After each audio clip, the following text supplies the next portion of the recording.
கேள்வியும் பதிலும் என்கிற நிகழ்ச்சிக்கு டிஜே சேனல் சார்பாக என்னோடு கூட இருக்கிற தேவனுடைய ஊழியர்கள் சார்பாக உங்களை வருக வருக என்று வரவேற்கிறேன். கர்த்தர் தாமே உங்களை ஆசீர்வதிப்பாராக.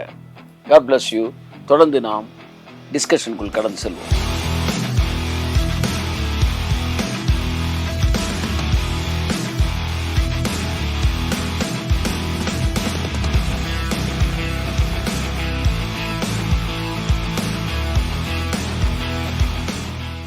சங்கீதம் 91 பிசாசு பயன்படுத்தினான்ல, நீ மேலேருந்து கீழே குதி, ஏசுட்டே வந்து பேசியிருக்கான். அப்போ அது போன்ற சில பிசாசுகள் இத்தகைய வசனங்களை மேற்கோள் காட்டி உங்களை ஆசீர்வதிக்க விடாதபடிக்கு தரித்திர வைத்திருப்பதற்கு பயன்படுத்துகிறது.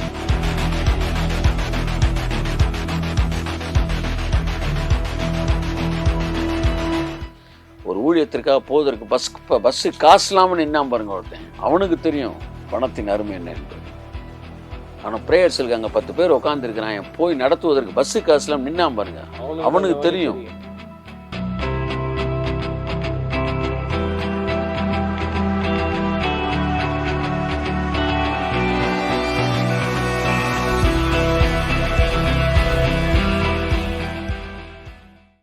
இப்ப இன்னொரு வசனம் பேசுறாங்க வேணா, நீதிமொழிகள் 30 கூட வருதுல்ல, என்னன்னு பாத்தீங்கன்னா, 2 மனு உம்மிடத்திலே கேட்கிறேன், நான் மரிக்கும் பரிந்தியம் அவைகளை எனக்கு மறுக்காமல் தாரும், மாயையும் பொய் வசனத்தையும் எனக்கு தூரப்படுத்தும், தரித்திரத்தையும் ஐஸ்வர்யத்தையும் எனக்கு கொடாதிருப்பாராக, நான் பரிபூர்ணம் அடைகிறதுனால் மறுதளித்து கர்த்தர் யார் என்று சொல்லாதபடிக்கு தரித்திரப்படுகிறதுனாலும் திருடி என் தேவனுடைய நாமத்தை வீணிலே வழங்காதபடிக்கும் என் படியை எனக்கு அளந்து என்னை போஷித்தரலும். இந்த வசனத்தையும் அதிகமா கோட் பண்றாங்க. இத வந்து நம்ம இந்த வேலை, இந்த ஜெபத்தை வந்து நம்ம செய்யறாங்க. எனக்கு ஐஸ்வர்யத்தை கொடாது. முக்கியமான வார்த்தை வாசிங்க, ஐஸ்வர்யத்தை எனக்கு கொடாதுரும். பார்த்தீங்கன்னா பைபிள் ரொம்ப தெளிவா சொல்லுது. பைபிள் தெளிவாக சொல்லுது, கொடாதரும். ஸோ இந்த ஜெபத்தை நம்ம பண்ணணும் அப்படின்றாங்க. பட் இந்த ஜெபத்தை பண்ணது யாரும் இல்லை. இவங்க கான்டெக்ஸ்ட்னு சில அன்பு தம்பிகள் பேசுகிறாங்க இல்லையா. இப்போ நம்ம பேசணும்ல 4 வசனம், 4மே கான்டெக்ஸ்ட்டு. பண ஆசை கான்டெக்ஸ்ட்டு, உண்ணும் ஒடுக்கம் கான்டெக்ஸ்ட்டு, போதுமென்கிற மனது கான்டெக்ஸ்ட்டு. அதை தனியாக எடுத்து நீ பயன்படுத்தலாமா? இல்லை, நான் கேட்குறேன், உனக்கு வந்தா ரத்தமா? கான்டெக்ஸ்டில் வந்து பாசிட்டிவ், கான்டெக்ஸ்ட்டுக்கு வெளியில் பாசிட்டிவாகவும் பயன்படுத்தக்கூடாது, வசனத்தை எடுத்து நெகட்டிவாகவும் பயன்படுத்தக்கூடாது. இப்போ அந்த 4 வசனம் கான்டெக்ஸ்ட்க்கு எதிராக நம்ம பேசணும், எல்லாம் கான்டெக்ஸ்ட்லேயே பேசிக்கிட்டு இருக்கிறோம். யாருக்கு எழுதப்பட்டது, எதற்காக எழுதப்பட்டது, எல்லாம் பேசிகிட்டு இருக்கிறோம். இல்லை, யார்கிட்ட வந்து நீ கான்டெக்ஸ்ட் பேச எனக்கு புரியல. எனக்கு இந்த வசனம் பாருங்கள், ஐஸ்வர்யத்தை எனக்கு கொடாதரும். இதை எடுத்து பேசுகிறாங்க, இதே நபர்கள் பேசுகிறாங்க. அப்போ மட்டும் கான்டெக்ஸ்ட் காணும். கான்டெக்ஸ்ட்டை பேசுவோம். முதல் வசனம் என்ன சொல்லுது? ஈத்தியலுக்கு யாக்கோபின் குமாரனாகிய ஆகூர் என்னும் புருஷன் ஈத்தியலுக்கு வசனித்து ஈத்தியலுக்கும் ஊகாலுக்கும் உரைத்த உபதேச வாக்கியங்களாவன. வாசிங்க. மனுஷர் எல்லாரிலும் நான் மூடன், மனுஷனுக்கேற்ற புத்தி எனக்கு இல்லை. பாருங்க, நான் ஞானத்தை கற்கவும் இல்லை, பரிசுத்தரின் அறிவை அறிந்து கொள்ளவும் இல்லை. அவனா வந்து அப்ரூவல் ஆகுறான். என்கிட்ட யாடவே இல்லை, நான் ஒரு முட்டாப்ப, நான் இருக்கிறதுல கேடு கட்டவன், சரியா, அதனால எனக்கு ஐஸ்வர்யத்தை அதெல்லாம் சொல்லிட்டு அவன் சொல்கிறேன் ஐஸ்வர்யத்தை எனக்கு தராதீங்க அப்படின்னா, அவன் ஓப்பனாகவே டிக்ளேர் பண்ணுறான் நான் அறிவே இல்லாதவன்னு. அப்போ அந்த ஸ்டேட்மெண்ட் எடுத்துட்டு நீ எப்படி ஜோம் பண்ணலாம்? அறிவு இல்லாதவர்களுக்கு ஐஸ்வர்யம் அவசியம் இல்லைன்றீங்க. அப்படியும் வரலாம். இவர் சொன்ன மாதிரி இன்னொரு அதுக்கு ஆங்கிள் இருக்குது. என்னென்னா, எவன்லாம் அறிவே இல்லாமல் இருக்கானோ அவன்லாம் ஐஸ்வர்யத்தை கூடாதுன்ற ஜெபத்தை பண்ணுவான். இப்போ இந்த ஜெபத்தை பண்ணுறான்னா அது காரணம் அறிவில்லாதவன். அப்போ எவன்லாம் ஐஸ்வர்யம் வேணான்னு பேசுகிறானோ அவன் எல்லாருமே அறிவில்லாதவன். சரி, இன்னொரு ரெஃபரன்ஸ் கொடுங்க, எனக்கு ஞானத்தை தாங்க, அப்போ ஐஸ்வர்யத்தை வாங்கிக்க. அப்போ ஐஸ்வர்யத்தை வாங்குறவன் அறிவுள்ளவன், வேணான்றவன் முட்டாள், மூடன். ஆகவே அன்புக்குரியவர்களே, இந்த முட்டாள்களின் உபதேசத்திலிருந்து நீங்கள் தப்பித்துக் கொள்ளும்படி கிறிஸ்துவின் நாமத்தில் உங்களுக்கு ஆணையிட்டு நான் சொல்கிறேன். ஏனென்றால் அவர்கள் தாங்கள் போதிக்கிறது என்னதென்றும் தாங்கள் சாதிக்கிறது என்னதென்றும் அறியாது இருக்கிறார்கள். வசனம் மிக தெளிவாக இருக்கிறது. மனுஷர் எல்லோரிலும் நான் மூடன்றான். இருக்கிற முட்டாளே இந்த அடி முட்டாள்னு வாயில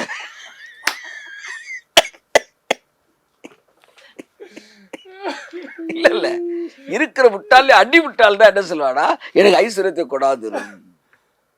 அப்ப அந்த அடிமுட்டால் பக்கத்துல 3 பேர் உட்காந்துட்டு, அது 4 பேர் உட்காந்த மாதிரி ஒரு 40-50 பேர் உட்காந்துட்டு அதை பின்பற்றினா என்ன ஆகுறது சொல்லுங்க.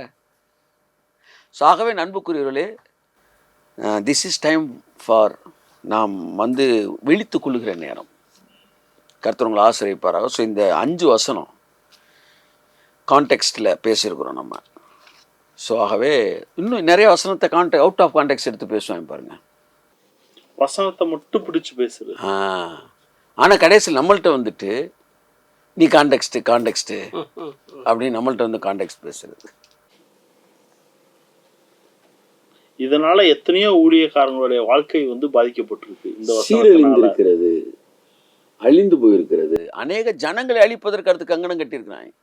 ஐஸ்வர்யன்னு பேசணுன்னா ஏன் வந்து பொந்துலேருந்து பெருச்சா வெளியே வருது? அது பெருச்சாலி. ஏனென்றால் ஐஸ்வர்யம் என்று சொன்ன உடனே இந்த தரித்திர ஆவிக்கு பிடிக்காது. சார் நீங்கள் வந்து ஐஸ்வர்யத்துக்கு வந்துட்டீங்கன்னா அடுத்து நீங்கள் ஊழியத்துக்கு உதவ ஆரம்பிச்சிருவீங்க சார். அப்புறம் ஊழியம் வளர ஆரம்பிச்சிடும். வளரக்கூடாதுல்ல. நீ வாழ்க்கை ஃபுல்லாக வந்து என்ன செஞ்சு மாத சம்பளத்தை வாங்கிட்டு ஒரு கிழிஞ்ச குடிசை கீழே உட்காந்து ஆராதிச்சுட்டு நடுத்தருவில் நீங்கள் இருக்கணும் அத்தனை பேரும் என்பதுதான் சில அயோக்கிய பிசாசுகளுடைய வேலைகள். அது நீங்கள் இதை வந்து வன்மையாக கண்டிக்கணும். ஆவியானவர் வந்து மிகுந்த வைராக்கியம் கொண்டிருக்கிறார். நீங்கள் பவுல்லாம் பார்த்தீங்கன்னா நான் மற்ற சபைகளை கொள்ளையிட்டேன்ற அளவுக்கு வந்து பேசுகிறார். அவர் அநேகரை நாங்கள் ஐஸ்வர்யவான்கள் ஆக்குகிறவர்களாக இருக்கிறோம் பவுல் சொல்கிறார். எவ்வளோ பெரிய மேட்ரு பாருங்க. பணக்காரன் ஆக்க வேண்டியது என்பது உங்களுடைய ஊழியத்தில் ஒரு பார்ட்டு. எத்தனை பேர் ஞானஸ்தானம் கொடுத்தீங்க? கடவுள் கேட்பார் உங்களை. எத்தனை பேர் சுவிசேஷம் சொன்னீங்க? எத்தனை பேர் அபிஷேகத்தில் நடத்துனீங்க? எத்தனை பேர் ஊழியத்துக்கு அனுப்புனீங்க? எத்தனை பேரை பணக்காரனாக்குனீங்க? ஆனால் பணக்காரனை ஃபுல்லாக ஏழையாக்குறதுக்கு ஒரு குரூப் இறங்கி இருக்குல்ல. ஆனால் ஏழைகளை ஐஸ்வர்யவான்களை மாற்றுகிறது தான் ஒரு ஊழியத்தின் வேலை. தொடர்ந்து ஐஸ்வர்யத்தை பேசுங்கள் ஐயா. தொடர்ந்து பேசிக்கிட்டே இருங்க. தொடர்ந்து பேசிட்டே இருங்க. உலகம் முழு ஐஸ்வர்யத்தை கக்கிக்கிட்டே இருக்கணும். பூமி எங்கு நிரம்பி அந்த ஐஸ்வர்யத்தின் நிரம்புதலில் மூச்சு திணறி அந்த கிரிட்டிக்ஸ் எல்லாம் செத்து போகிற அளவுக்கு ஐஸ்வர்யத்தை பேசணும். ஏனென்றால் வாழ்க்கையில வந்து பணத்தின் கஷ்டத்தை கடந்தவனுக்கு தான் தெரியும் பணத்தின் தேவைகள் என்பது. ஒரு ஊழியத்திற்காக போவதற்கு பஸ்ஸு காசு இல்லாமல் நின்னாம பாருங்க ஒருத்தன், அவனுக்கு தெரியும் பணத்தின் அருமை என்ன என்பது. நீ நோகாமல் தூங்கி எந்திரிச்சு வந்து உட்காந்துட்டு பணம் தேவையில்லைன்னு நீ பேசிக்கிட்டு இருப்ப நீ. ஆனால் ப்ரேயர்ஸுக்கு அங்கே 10 பேர் உட்காந்துருக்கிறான், போய் நடத்துவதற்கு பஸ்ஸு காசுலாம் நின்னாம பாருங்க, அவனுக்கு தெரியும் ஒரு ஊழியன் நம்ம இப்போ நிற்கக்கூடாது என்பதற்காக. நான் கண்ணீரோடு உங்களுக்கு சொல்லுகிறேன் என்று பவுல் சொல்கிறான். அவர்கள் தேவன் வயிறு. அவனுக்கு வந்து இன்னைக்கு வியூ வேணுன்றக்காண்டி எதை வேணாலும் பேசுவான், என்ன சப்ஜெக்ட் வேணாலும் பேசுவான். ஆமாம், ஏன்னா அவர்களுக்கு தேவை வியூ. என் சொந்தமாக ஒரு மெசேஜை கொடுக்கட்டும் முடியாது. நான் என்ன சொல்கிறேன், அதை பற்றி எனக்கு கவலை இல்லை. கிரிட்டிக்ஸ் வருவாங்க, கிரிட்டிக்ஸ் போவாங்க. ஆனால் சத்தியமாவது என்ன, அது ரொம்ப முக்கியமானது. அது 10 ரூபாய்க்கு வழி இல்லாமல் வந்து ஊழியம் செய்ய நின்னாம பாருங்க, அவனுக்கு தெரியும் பணத்தின் தேவை என்ன என்பதை. அதெல்லாம் தேவன் அழுத்தத்தில் கொண்டு வந்த பாதைகள். அந்த பாதையின் வழியாக வந்ததுனால்தான் பயங்கரமான ஆப்போசிட் ரியாக்ஷனில் அது போகும்னு அவருக்கு தெரியும். ஒரு கவனில் கல்லை எவ்வளோ பின்னாடி இழுக்கிறோமோ அந்தளவு முன்னாடி போகணும் அவருக்கு தெரியும். அதனால தான் நம்ம கடந்த நாட்கள் பின்பாக இழுக்கப்பட்டது. அதை விட்டதுனால தான் இன்றைக்கி முன்பாக போய் கொண்டு இருக்கிறோம். நம்மை போல ஏராளமான ஜனங்கள் ஊழியர்கள் இருக்கிறார்கள் பணத்தை வேலை. அவர்கள் இந்த மனக்கண்களை திறந்து வைக்க வேண்டும். சும்மா அப்படியே நாக்கில் தேனை தடவிட்டு வந்து விஷத்தை என்ன செஞ்சிடக்கூடாது, கொத்திட்டு போயிடக்கூடாது. நீ எப்போவுமே ஒரு விஷயத்தை வந்து அவர் வந்து எப்படி பேசுகிறாரு, அப்படியே வந்து தேனொழுக பேசுகிறாருன்னா ரைட்டுன்னு நினச்சிடக்கூடாது. அவன் நாவின் என்ன இருக்குமா? வேசியின் நாவில தேன்கூடு போல ஒழுகும். அவள் செய்கையின் முடிவோ எட்டியை போல கசக்கும். நீங்கள் நாக்கில் வந்து தேன் ஒழுகுதுன்னு ஒன்று சப்ஜெக்ட் கரெக்ட் நினச்சிடக்கூடாது. அதற்கு பின்பாக விஷம் இருக்கும். ஆகவே தவறான உபதேசங்களினாலே ஜனங்கள் இதயங்களை இருளினாலே நிரப்புவதற்கு பிசாசை அனுமதிக்காமல் இயேசுவின் நாமத்தில் அவைகளை இயேசு கிறிஸ்து நாமத்தில் அந்த இருண்ட மண்டலத்தை துரத்துகிறோம். ஐஸ்வர்யத்தின் வெளிச்சத்தை நாங்கள் கட்டவிழ்க்கிறோம். இன்னும் வேற எதிர்மறையான வசனங்கள் எது இருந்தாலும் நம்ம பேசுவோம். ஆனா பிலிப்பியர் 3:8 பவுல் வந்து நான் கர்த்தராகிய இயேசு கிறிஸ்துவை அறிகிற அறிவின் மேன்மைக்காக எல்லாவற்றையும் நஷ்டம் என்று எண்ணிக்கொண்டிருக்கிறேன்னு சொல்றாருன்னு. அவர் எல்லாத்தையும் நஷ்டம்னு சொல்றப்ப எல்லாமே இஷ்டம்னு சொல்லி நீங்க பேசுறீங்க. இது பவுலுடைய கூற்றுக்கு எதிராக இருக்கேண்ணா இது?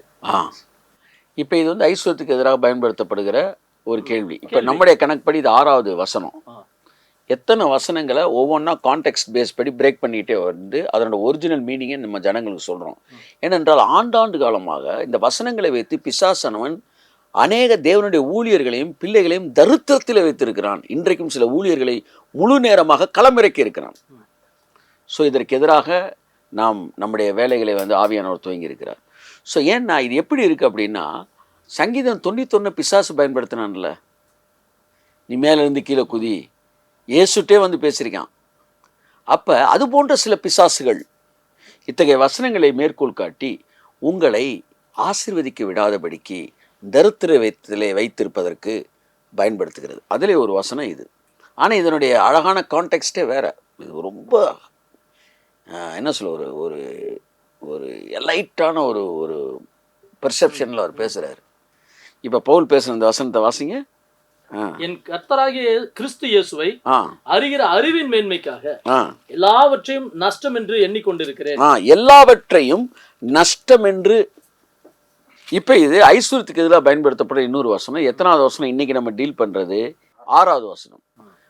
ஐஸ்வர்யத்துக்கு எதிராக பயன்படுத்துகிற 6வது. ஏறக்குறைய நிறைய வசனங்களை அவங்க பயன்படுத்துகிறாங்க. ஒவ்வொன்றுக்கும் கான்டெக்ஸ்ட் படி நம்ம அர்த்தத்தை காமிச்சிட்டோம்னா ஜனங்கள் அதை புரிந்து கொள்வார்கள். இங்கே பவுல் சொல்லுகிற இந்த வசனம் ரொம்ப ஒரு உயர்வான ஒரு மனநிலையில் ஒரு அழகான ஒரு விஷயத்தை பேசுகிறாரு. அதை நம்ம ஏற்கனவே பார்த்தோம் பார்த்தீங்களா? அது இன்னும் நான் கூட வாசிக்கிறேன். எத்தனாவது? பிலிப்பியர் 3:8. கர்த்தராகிய இயேசு கிறிஸ்து அறிகிற அறிவின் மேன்மைக்காக எல்லாவற்றையும் நஷ்டம் என்று எண்ணிக்கொண்டிருக்கிறேன். அப்போ அது மட்டும் இல்லை, அந்த கடைசி வசனம் எழுதுறாரு பாருங்க, 11 பாருங்க. அவருக்காக எல்லாவற்றையும் நஷ்டம் என்று விட்டேன், குப்பையுமா எண்ணுகிறேன். இதைத்தான் பெருசாக பேசுவாங்க. இந்த வசனத்தை விட 11 சொல்லுவாங்க. நஷ்டம் என்று விட்டேன், குப்பையுமா. அவர் எல்லாம் நஷ்டம்ன்றாரு. ஏண்டா நீங்கள் போய் வந்து பணத்தை வந்து இஷ்டம்னு கட்டி பிடிக்கிறீங்க? பவுல் எங்கே வாழ்ந்தார்? நீங்கள் எவ்வளோ லோயராக இருக்கிறீங்க அப்படின்வாங்க. ஆனால் பவுல் எல்லாவற்றையும்ன்றாருல, என்னதான் விட்டுருக்காரு நஷ்டம்னு பார்ப்போம். பார்க்கலாம். அதில் உன் பணம் வருதான்ற பார்ப்போம். அப்போ பணம் வந்துருச்சுன்னா நம்மளும் பணத்தை என்ன செஞ்சிரும்? நஷ்டம்னு விட்டுருவோம். அப்படி இல்லை அப்படின்னா அதில் எதெல்லாம் நஷ்டம் இருக்கோ அதெல்லாம் நீயும் நானும் நஷ்டம்னு விட்டுறணும். அதில் பணத்தை சேர்க்கக்கூடாது. வாசிங்க 9 வாசிங்களேன். நான் கிறிஸ்துவை ஆதாயப்படுத்தி கொள்ளும்படிக்கும் நியாயப்பிரமாணத்தினால் வருகிற சுயநீதியை சுயநீதி எதை நஷ்டம்னு குப்பன்னு தூக்கி எறிஞ்சா சுயநீதி. ஆனா நீ என்ன சொல்லிட்டு இருக்கிற? நான் முழங்காலில் நின்னேன், நான் முழங்காலில் 30 நாள் உபவாசத்துல இருந்தேன். இப்போ பாருங்க, கிணறு வெட்ட பூதம் கிளம்புன மாதிரி இதெல்லாம் வந்து வெளியே கொண்டு வர வேண்டியிருக்கு. சுயநீதியிலே இன்றைக்கு டாம்பிகமாக பேசக்கூடிய ஒரு மனநிலை அழிக்கப்பட வேண்டும். அதை நஷ்டம் என்று விட வேண்டும். நீங்கள் நிறையா பேர் சொல்லுவாங்க பாருங்க, நான் ஜெபிச்சு கட்டினேன்டா அந்த சபையை, நான் முழங்காலில் நின்று இதை பண்ணேன் இதை என்பதெல்லாம் சுயநீதி. நான் உபவாசத்தில் இருந்ததுனால் எனக்கு இது கிடைத்தது. அதை குப்பையாக எண்ணுகிறோம். நம்மலாம் வந்து உபவாசம் போடாத ஆட்களா? ப்ராஸ்பரிட்டி கான்ஃபரன்ஸு திருநெல்வேலி போகிறதுக்கு முந்தின நாள் எனக்கு பயங்கர ஃபீவரு, ட்ரிப்ஸ் ஏறிச்சு. அப்போ வரும்போது என்கிட்ட கேட்டேன். நான் சொன்னேன் 93 எனக்கு ட்ரிப்ஸ் ஏற்றினது, 94. அதுக்கப்புறம் நான் ட்ரிப்ஸ் ஏற்றலை. அப்படியாண்ணே இத்தனை வருஷமாக ஏற்றுனதே இல்லையா? இல்லை. சரி 94 எதுக்காக ட்ரிப்ஸ் ஏற்றுனீங்க? Fasting, heavy fasting. Low BP ஆகி நின்ன இடத்துலேருந்தே மயங்கி விழுந்துருவோம். இந்த 5 நாள் ஃபாஸ்டிங்கு, 10 நாள் ஃபாஸ்டிங்கு, 30 நாள் ஃபாஸ்டிங் 40 நாள் ஃபாஸ்டிங்கிற லெவல்லாம் நமக்கெல்லாம் அவங்கலாம் எல்கேஜி நமக்கு. நாங்கள் டேட்டை வந்து ஃபிக்ஸ் பண்ணவே மாட்டோம் ஃபாஸ்டிங்கில். அது பாட்டுக்கு போயிட்டே இருக்கும். என்றைக்கு ஆன்சர் வருதோ அன்றைக்கி தான் ஃபாஸ்டிங் நிப்பாட்டுவோம். லிட்ரலாக ஆன்சர் வரணும், அது வரை ஃபாஸ்டிங்லேயே இருப்போம். எப்போயாவது வந்து ஃபாஸ்டிங், இது வந்து தொடர் ஃபாஸ்டிங். இது போன்ற சாதாரண நாட்களில் வாரத்தில் இவங்க சில நாட்கள் ஃபாஸ்டிங் இருப்பாங்க, நம்மளாம் சில நாட்கள் சாப்பிடுவோம். அப்படி ஒரு லைஃப் ஸ்டைல். கடைசியில் லோ பிபி ஆகி விழுந்துரும், மயக்கப்பட்டுருவோம். அந்த மாதிரி டைம் என்னை தூக்கிட்டு போய் ஒரு தடவை ட்ரிப்ஸ் ஏற்றுனாங்க. நம்மெல்லாம் இவங்க ஏதோ சொல்கிற மாதிரி அப்படியே கிளம்பி பைபிளை தூக்கிட்டுலாம் வரல. ஒரு காலத்தில் சுயநீதி உடையவர்களாக இருந்தோம். இன்றைக்கு எல்லாவற்றையும் நஷ்டம் என்று விட்டோம், குப்பையுமா எண்ணுகிறோம். 20 நாள் 21 நாள் டேட் ஃபிக்ஸ் பண்ணாமல் ஃபாஸ்டிங் இருந்து மயக்கப்பட்டு தண்ணியை தெளித்து ட்ரிப்ஸ் ஏற்றி இதெல்லாம் நம்மளும் செஞ்சுருக்குறோம். அப்படி ஒன்றும் இந்த பாதைகள் வராமல் இல்லை. ஆனால் அன்றைக்கு இவைகளெல்லாம் வந்து மேன்மையாக எண்ணப்பட்டது, இன்றைக்கு அது குப்பையாக எண்ணப்படுது. சிலுவையில் அறையப்பட்ட இயேசுவினாலே நான் நீதிமானாக இருக்கிறேன். ஏன் இன்னைக்கு ஜெபத்தை வந்து நாங்களாம் வந்து பெருசாக பேசுகிறது இல்லை அப்படின்னா, ஜெபம் என்பது உறவு. ஜெபம் என்பது நீ கொடுக்குற கிரயம் அல்ல. ஒரு காலத்தில் அதை கிரயம்னு எங்களுக்கு போதிச்சாங்க. இன்றைக்கி என்ன கிரயம் பேசுகிறாங்க. Invest your life in prayer. Prayer is an இன்வெஸ்ட்மெண்ட்ன்றாங்க. Prayer is not investment. Crucifixion is the investment. சிலுவையே உனக்கு வந்து முதலீடாக இருக்கிறது, உன் ஜெபம் முதலீடு கிடையாது. ஸோ இதுலேருந்து ஒரு விடுதலையை கர்த்தர் கொடுத்தாரு. அதுதான் வந்து நஷ்டம். பாருங்கள், சுயநீதியை உடையவனாக இருந்தேன், அதை நஷ்டம் என்று எண்ணினேன். அடுத்து, கிறிஸ்துவை பற்றி விசுவாசத்தினால் வருகிறதுமான விசுவாசம் மூலமாய் தேவனால் உண்டாயிருக்கிற நீதியை நான் உடையவனாய் மாறினேன். எவ்வளோ அழகாக எழுதியிருக்காரு பாருங்க. நான் கிறிஸ்துவுக்குள் இருக்கிறவன் என்று காணப்படும்படிக்கும் இப்பொழுது நான் அவரையும் அவருடைய உயிர்த்தெழுந்த வல்லமையும் அவருடைய பாடுகள் நைக்கியத்தை அறிகிறதுக்கு அவருடைய மரணத்துக்கொப்பான மரணத்துக்குள்ளாய் எப்படியாயினும் மருத்துவரிலிருந்து உயிரோடு எழுந்திருப்பது தகுதியாகும்படிக்கு அவருக்காக எல்லாவற்றையும் நஷ்டம் என்று விட்டேன். ஒன்று சொல்றாரு, நான் சுயநீதி உடையவனாய் இருந்தேன். அது மட்டும் அல்ல, இன்னும் நிறைய அவர் விட்டுருக்காரு. என்னென்ன வாசிப்போம்? 3ஆம் வசனத்திலிருந்து வாசிங்க. மாம்சத்தின் மேல் நம்பிக்கையா இராமல் ஆவியினாலே தேவனுக்கு ஆராதனை செய்து கிறிஸ்து இயேசுவுக்குள் மேன்மை பாராட்டுகிற நாமே விருத்த சேதனம் உள்ளவர்கள். மாம்சத்தின் மேல் நம்பிக்கை வைக்க வேண்டுமானால் நானும் வைக்கலாம். வேறொருவன் மாம்சத்தின் மேல் நம்பிக்கையா இருக்க நினைத்தால் நான் அதிகமாய் அப்படி செய்யலாம். இப்ப எதை பேசுறாரு? மாம்சத்தின் மேல் நம்பிக்கை. இதை நஷ்டம் விட்டுருக்காரு கிறிஸ்துக்குள்ள வந்தோடனே. அது என்ன மாம்சத்துல இருக்க நம்பிக்கையா? வாசிங்க. நான் 8ஆம் நாளில் விருத்த சேதனம் அடைந்தவன். விருத்த சேதனம் அடைந்த பெருமை இந்த மாம்சத்துல இருந்த நம்பிக்கை, அதை நஷ்டம்னு விட்டாரு. அடுத்து, இஸ்ரவேல் வம்சத்தான். அந்த இஸ்ரவேல் என்கிற ஒரு அகங்காரம், ஆணவம் இன்னைக்கு யூதர்களுக்கு இருக்கு. அதை குப்பன்னு நினைச்சான். ஒரு கைத்தட்டு வந்து பவுலுக்கு நம்ம கொடுக்கணும். ஏன்னா இன்றைக்கு யூதர்களுக்கு இருக்க ஒரு பெரிய வரட்டு பெருமை, மாபெரும் ஒரு கிரிமினல் கேஸ் அவன் மேல இருக்கு. இயேசு சிலுவையில் அறையப்பட்ட கேஸ். அதை அந்த கேஸ்ல ஒன்றும் பெயிலில் வெளியே தெரிஞ்சுக்கிட்டு இருக்கிறாங்க எல்லாம். இவங்க வந்து நாங்கள் யூதர்கள் என்கிற பெருமையில் இந்த பெருமையை நஷ்டம் என்று நான் விட்டேன். அடுத்து, பென்யமின் கோத்திரத்தான். எபிரேயரில் பிறந்த எபிரேயன். நியாய பிரமாணத்தின்படி நான் பரிசேயன். பக்தி வைராக்கியத்தின்படி சபையை துன்பப்படுத்தினவன். நியாய பிரமாணத்திற்குரிய நீதியின்படி குற்றஞ்சாட்டப்படாதவன். இது எல்லாம் பாருங்க. நான் வந்து இஸ்ரவேலன், நான் பெஞ்சமின் கோத்திரத்தான், நான் எபிரேயன், நான் வந்து பரிசேயன், நான் குற்றஞ்சாட்டப்படாதவன். இதுலெல்லாம் நான் வந்து ஜெயிச்சிருக்கிறேன். இதைத்தான் எனக்கு லாபமாக இருந்த இவைகளை நான் நஷ்டம் என்று எண்ணுகிறேன். இதுல எங்கேயாச்சும் பணம் வருதா? சாகும் வரைக்கும் பேசக்கூடாது. பிலிப்பியர் 3ஆம் அதிகாரத்திலே நஷ்டம் என்று எண்ணினேன்கிற வசனத்தை சாகுற வரைக்கும் பணத்துக்கு எதிராக பேசக்கூடாது. என்ன நினைச்சிட்டான்? நஷ்டம்னு வந்தோடனே இந்த பணம் வரவு செலவுல தானே நஷ்டம் வரவுன்னு வரும், அதனால இது ஐஸ்வர்யம் சம்பந்தப்பட்ட வசனம் போல நினைச்சிட்டான். நஷ்டம் என்கிற வார்த்தை வருகிறதுனால நீ வந்து எக்கனாமிக்ஸ்னு காமர்ஸே இது அக்கௌண்ட்ஸில் நீ சேர்த்துடக்கூடாது.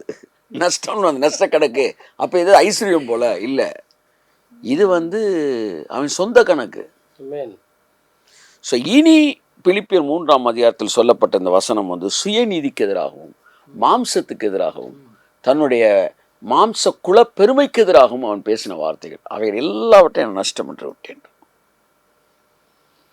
எழுதியிருத்தான். பிலிப்பியர் 4ஆம் அதிகாரத்தில் எழுதுறான். தயவுசெய்து காணிக்க கொஞ்சம் நல்லா அனுப்புங்கப்பா. என் தேவன் தம்முடைய ஐஸ்வர்யத்தின்படியே ஐஸ்வர்யத்தை எழுதுறாரு. 3ஆம் அதிகாரத்தில் நஷ்டம் எழுதிட்டு 4ஆம் அதிகாரத்தில் ஐஸ்வர்யத்தை எழுதுவானா? லாபத்தை எழுதுறாரு. 3ஆம் அதிகாரத்தில் ஐஸ்வர்ய நஷ்டம்னு சொல்லிட்டு 4ஆம் அதிகாரத்தில் எழுதுவாரா? நான் நஷ்டம்னு சொன்னது வேற. இப்போ எது லாபம்னு சொல்கிறேன் எழுதிக்கன்றான். According to his richness he will meet all your needs. So இந்த வசனம் வந்து சரிதானுங்க? சரி, வேதத்தின்படி சரி. சரி. பொருளாசையுடைய எல்லாருடைய வழியும் இதுவே, இது தன்னை உடையவர்களின் உயிரை வாங்கும். நீதிமொழிகள் 1ஆம் அதிகாரம். அதை பற்றி நம்ம விளக்கம் சொல்லவே வேண்டாம். ஏன்னா எங்களோடு வா, கொள்ளையடிக்கும்படிக்கு நாம் எல்லோரும் என்ன செய்வோம்? இப்போ பதிவிருப்போம். நம்ம எல்லோருக்கும் ஒரே பை இருக்கும் அப்படின்னு இருக்குது. அப்போ உங்களை எத்தனை பேர் கொள்ளையடிக்க போனீங்க சொல்லுங்கள்? நீங்கள் எதுவும் போனீங்களா? நீங்கள் எதுவும் போனீங்களா? நீங்கள் அதிகபட்சமான ஜோம் பண்ணியிருப்பீங்க, ஆண்டவரே ஐஸ்வர்யத்தை தாங்க.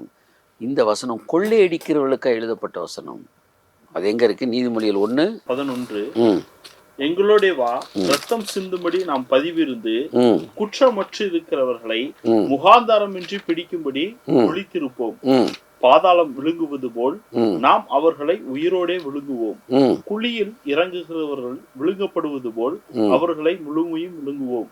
விலை உயர்ந்த சகலவித பொருட்களை கண்டடைவோம்.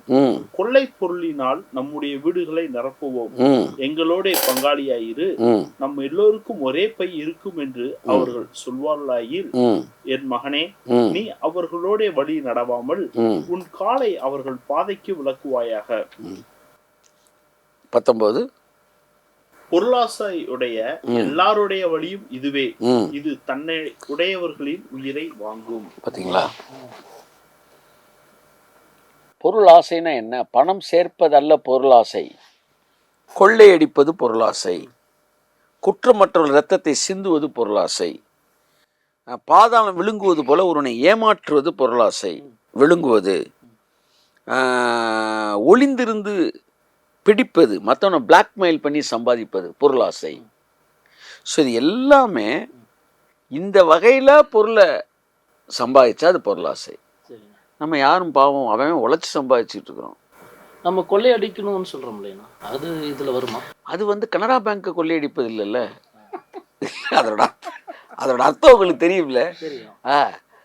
பலவானை முந்தி கட்டினால் ஒழிய பலவானுடைய ராஜ்யத்தில் புகுந்தான் கொள்ளையடிக்கிறோம். நம்ம ஸ்பிரிட் வேர்ல்டில் ரிலீஸ் பண்ணி கொள்ளையடிக்கிறோம். நம்ம அதை ஃபிசிக்கல் வேர்ல்டுக்குள்ளே ரிலீஸ் பண்ணோம்.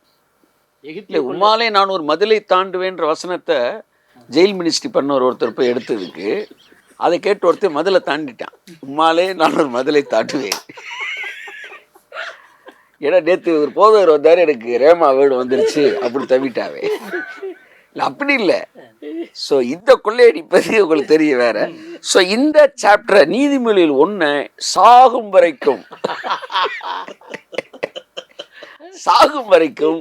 நாம் பொருளாதாரத்திற்கு எதிராக, ஐஸ்வர்யத்துக்கு எதிராக பயன்படுத்தக்கூடாது என்று தடை செய்கிறோம்.